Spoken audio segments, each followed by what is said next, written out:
Salam alaikum mes précieux, je vous propose la recette de mkata bantam. C'est bientôt le ramadan et ça c'est des galettes que tu peux faire et les congeler. Donc c'est bon que si tu peux les faire dès maintenant. En plus ça c'est la recette la plus simple, on le fait avec de la farine de riz artificielle. Il n'y a pas mieux et plus rapide à faire que ça. Donc par contre là, si vous achetez votre farine de riz dans les épiceries asiatiques, prenez le sachet bleu. Pas celui-là que j'utilise parce que celui-là, il n'est pas bon du tout. Il était trop collante. Donc, faut pas choisir celui-là. Ça, c'est ma fille qui était partie acheter. Elle s'est trompée. Elle a pris celui-là.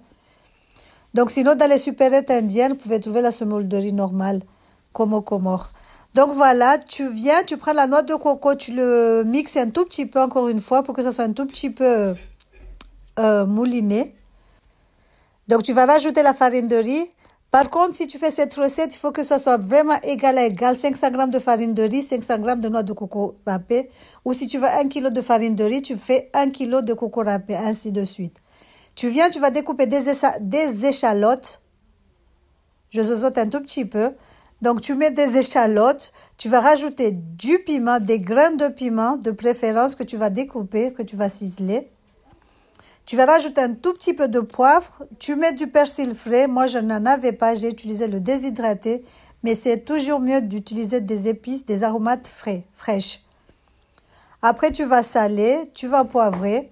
Tu vas venir mélanger ta pâte avec de l'eau bouillante. Donc, moi, j'avais pas des grains de piment. J'ai utilisé le piment que j'avais mixé. Mais c'est mieux si tu mets les grains de piment.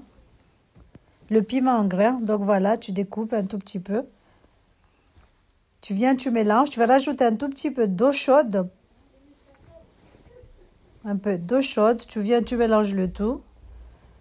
Donc ça, c'est notre recette. Donc, mais sinon, dans les autres vidéos que j'avais fait, tu peux faire le mélange avec du lait de coco.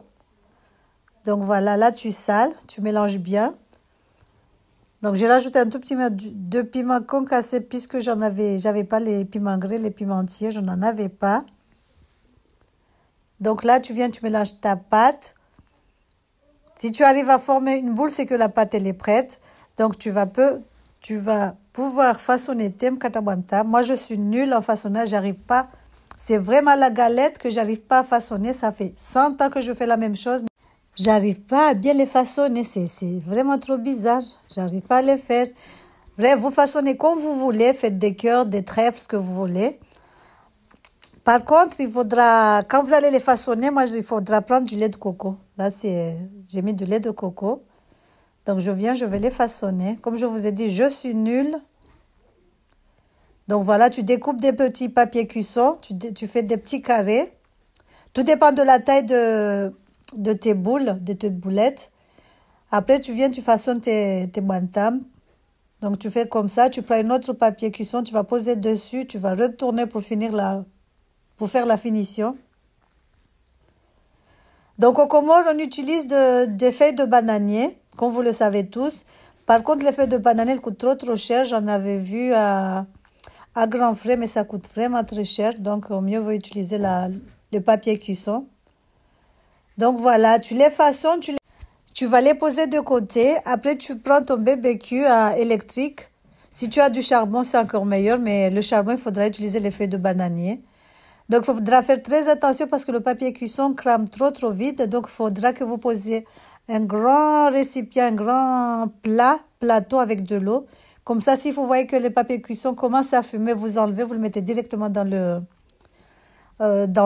C'est mieux.